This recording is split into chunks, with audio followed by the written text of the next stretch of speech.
क्या आपका बच्चा बार बार टैंट्रम्स करता है, वजह चिल्लाता है या फिर ओवर रिएक्ट करता है? क्या आपने हर तरीके से समझाने की कोशिश करी अपने बच्चे को, पर फिर भी कोई फायदा नहीं हो रहा? Hello, I am doctor Jyoti Gupta, your neuro occupational therapist. तो आज हम बात करेंगे कि ऑटिस्टिक बच्चों को काम करना कितना जरूरी होता है। ब्रेन में उस वक्त क्या होता है और कौन से ऐसे इफेक्टिव कामिंग टेक्निक्स हैं जो पेरेंट्स को घर पर यूज करने चाहिए उनके बच्चे को सेटल करने के लिए। सबसे पहले ये समझना जरूरी है कि एक ऑटिस्टिक बच्चा ओवर स्टिमुलेटेड होता है या टैंट्रम करता है, तो उसके ब्रेन और नर्वस सिस्टम में क्या हो रहा होता है। तो वीडियो को पूरा देखिए क्योंकि ये आपके बच्चे के बिहेवियर और सेंसरी नीड को समझने के लिए बहुत ज्यादा इंपॉर्टेंट है।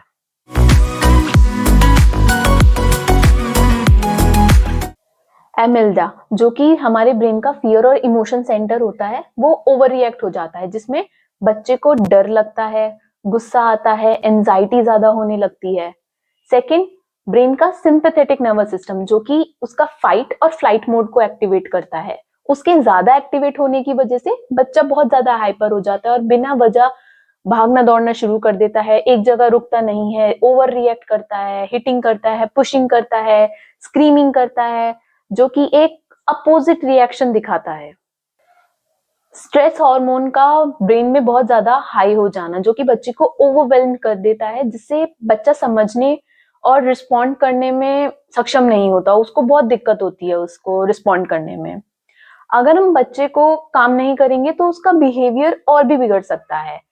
सोशल इंटरेक्शन वीक हो जाएगा, लर्निंग और कंसंट्रेशन कम हो जाएगी, बच्चे का सेल्फ रेगुलेशन नहीं होगा और वो इन सारी चीजों को, एक्टिविटीज को सीख नहीं पाएगा। लेकिन अगर हम सही कामिंग टेक्निक्स का यूज करेंगे तो जो हमारे ब्रेन का पैरासिम्पैथेटिक नर्वस सिस्टम है, जो कि रेस्ट और डाइजेस्ट मोड को एक्टिवेट करता है, वो बहुत अच्छे से एक्टिवेट हो जाएगा, जो बच्चे को रिलैक्स करेगा, उसका सेंसरी ओवरलोड को कंट्रोल करेगा और उसको सेल्फ कंट्रोल डेवलप करने में भी हेल्प करेगा। चलिए अब हम देखते हैं कुछ कामिंग डाउन टेक्निक्स जो कि साइंटिफिकली प्रूव हो चुकी हैं और जो थेरेपी में भी यूज होती हैं। फर्स्टली हम बच्चे को डीप प्रेशर थेरेपी देते हैं, जिसमें हम बच्चे को जॉइंट कंप्रेशन प्रोवाइड करते हैं उसके डिफरेंट डिफरेंट जॉइंट्स पे, शोल्डर, एल्बोज, रिस्ट, फिंगर्स, जिससे बॉडी को अवेयरनेस मिलती है बच्चे की और उसकी एंजाइटी कम होती है। सेम यही हम अपर लिम्ब पे करते हैं, यही हम लोअर लिम्ब पे करते हैं। नेक्स्ट इज बॉडी प्रेशर देना, जिसमें हम सैंडविच थेरेपी का भी यूज कर सकते हैं और ब्लैंकेट रैप कर सकते हैं, जो बच्चे को सिक्योर फील कराता है और उसका स्ट्रेस लेवल कम करता है। हेड प्रेशर और टैपिंग देना बच्चे को इमोशनली रेगुलेट करता है और इससे उसका सेल्फ कंट्रोल बहुत बढ़ता है।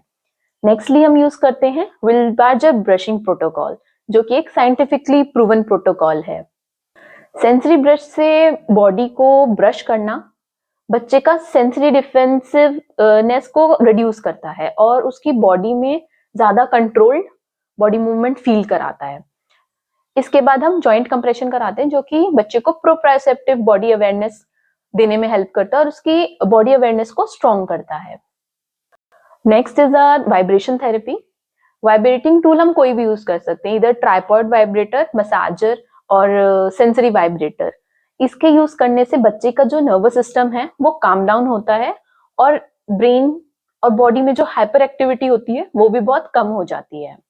इसके बाद कुछ जिम बॉल टेक्निक्स होती हैं जो हम बच्चे को जिम पे रोल करवा के कराते हैं, like forward, backward and side to side rolling, जिससे बच्चे का वेस्टिबुलर सिस्टम स्ट्रांग होता है, उसमें बैलेंस और उसमें कंसंट्रेशन बहुत ज्यादा इंप्रूव होता है। कुछ रोटेशनल मूवमेंट्स होते हैं जो कि बच्चे की बॉडी को कंट्रोल कराते हैं और उसका फोकस बढ़ाते हैं। Next we have some visual और कामिंग डाउन टेक्निक्स, जिसमें हम बच्चे को थेरेप्यूटिक लिसनिंग प्रोवाइड कराते हैं। It might be a Kameng music, white noise और नेचर साउंड और any of the therapeutic listening जो सर्टिफाइड हो। बच्चे को इससे उसका सेल्फ रेगुलेशन में कंट्रोलिंग हेल्प मिलता है बहुत ज्यादा, बच्चा सेल्फ रेगुलेशन में आना स्टार्ट कर देता है। साथ ही हम कुछ विजुअल लाइट्स, कुछ ऐसी लाइट्स होती हैं, कुछ लैंप्स होते हैं जो हम उन्हें प्रोवाइड करते हैं, लाइक लावा लैंप्स, बबल ट्यूब्स, जो कि उनका ओवरलोड सेंसरी को कम करता है, रिड्यूस करता है और इससे उसका अटेंशन इंप्रूव होता है। पेरेंट्स एक बात बहुत ध्यान रखने वाली बात है कि हर बच्चा अलग होता है। कोई डीप प्रेशर से काम होता है, तो कोई वाइब्रेशन या विजुअल थेरेपी से। तो आपको ऑब्जर्व करना पड़ेगा कि आपके बच्चे के लिए क्या चीज बेस्ट है, या फिर आप अपने थेरेपिस्ट से पूछिए, वो जो आपको प्लान सजेस्ट करेंगे उसके अकॉर्डिंग आप उसको कामिंग डाउन दें। नेक्स्ट इज पेरेंट्स के लिए तरीके कि पेरेंट्स घर पे इस कामिंग डाउन टेक्निक्स को किस तरीके से यूज कर सकते हैं। अगर आपके पास स्पेशल थेरेपी टूल्स नहीं है तो टेंशन लेने की जरूरत नहीं है, आप घर की चीजों से भी सिंपल तरीकों से टेक्निक्स का यूज कर सकते हैं। अगर आपको राइट चीज पता है तो आप हैवी ब्लैंकेट या वेटेड ब्लैंकेट का यूज कर सकते हैं डीप प्रेशर के लिए। स्लो और फर्म हेड मसाज दे सकते हैं रिलैक्सेशन के लिए। जिम बॉल या बीन बैग्स का यूज कर सकते हैं सेफ रोलिंग और प्रेशर्स के लिए। कामिंग म्यूजिक और नॉइज कैंसिलेशन हेडफोन्स यूज कर सकते हैं अगर आपका बच्चा साउंड सेंसिटिव है तो। बच्चे के रूम में आप सॉफ्ट और डिम लाइट का यूज करें उसका सेंसरी ओवरलोड कंट्रोल करने के लिए। ये टेक्निक्स अगर आप उनके डेली रूटीन में ऐड करेंगे तो इससे बच्चे का एंजाइटी रिड्यूस होगा, उसकी अटेंशन बढ़ेगी और बिहेवियरल इंप्रूवमेंट देखने को मिलेगा। Kameng down is very important. अगर इससे आपके बच्चे को बेनिफिट हो रहा है तो इससे नुकसान भी हो सकता है अगर आप इसे तरीके से और एक प्रॉपर टेक्निक के फॉर्म में नहीं कराएंगे तो मैं अभी आपको कुछ ऐसे प्रोज एंड कॉन्स बताती हूँ कामिंग डाउन के, जिनका आपको बहुत ज्यादा ध्यान रखना है।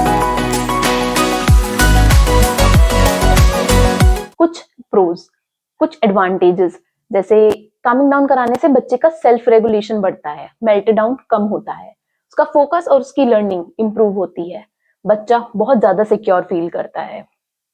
घर पर भी इजी और इफेक्टिव टेक्निक्स और तरीके का यूज करके आप उसका काम डाउन कराकर उसका स्ट्रेस लेवल कम कर सकते हैं। हर बच्चे के लिए ये कामिंग डाउन टेक्निक्स वर्क नहीं करती हैं। मैंने जैसे कहा बच्चा डिफरेंट होता है, उसके फीचर्स, उसके सिम्टम्स अलग अलग होते हैं, तो ट्रायल एरर होना जरूरी है। आपको अपना फेथ कम नहीं करना, you just try, ask your therapist, वो आपको गाइड करेंगे। ज्यादा डीप प्रेशर थेरेपी का डिपेंडेंसी डेवलप कर सकता है। कुछ सेंसरी थेरेपीज सब बच्चों के लिए कंफर्टेबल नहीं होती, तो ऑब्जर्व करना बहुत जरूरी है। हमेशा बच्चे का रिस्पॉन्स देखें और अपने थेरेपिस्ट से जरूर कंसल्ट करें अगर जरूरत हो तो। अब जब आपको पता है कि कामिंग डाउन टेक्निक्स ऑटिस्टिक बच्चों के लिए कितना जरूरी है, तो इन्हें अपने बच्चों के रूटीन में जरूर शामिल करें। अगर ये वीडियो आपको हेल्पफुल लगी तो लाइक करें और उन पेरेंट्स के साथ जरूर शेयर करें, इससे उनको बेनिफिट हो सकता है। ऐसे ही इंफॉर्मेटिव और यूजफुल पेरेंटिंग टिप्स के लिए सब्सक्राइब करें, नोटिफिकेशन बेल को जरूर ऑन करें। आपके बच्चे के लिए कौन सी कामिंग डाउन टेक्निक बेस्ट काम करती है, कमेंट्स में जरूर बताएं।